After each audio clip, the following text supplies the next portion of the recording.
Më vjen shumë keq që jemi mbledhur të gjithë sot këtu ne miq, shokët e tij.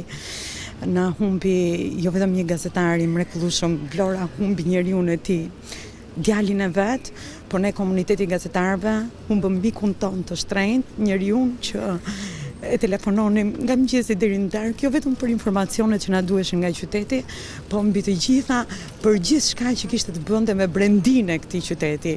Eriku ka qenë kaq energjik, kaq punëtor, ka qenë kaq i dashur me komunitetin ku jetoi.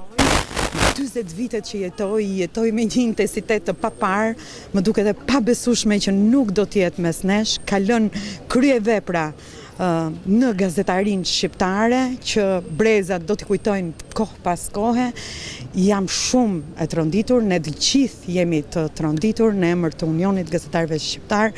Dua të shpreh ngushëllimet jo vetëm familjes së tij, bashkëshortes dhe 2 fëmijëve të vegjël, nënës së tij, të afërmve familjarëve, por gjithë komunitetit gazetarëve të Vlorës dhe gjithë komunitetit vlonjat dhe gjithë miqve kudo që e njohën se kishte miq të panumërt. I përjetshëm qoftë kujtimi i tij.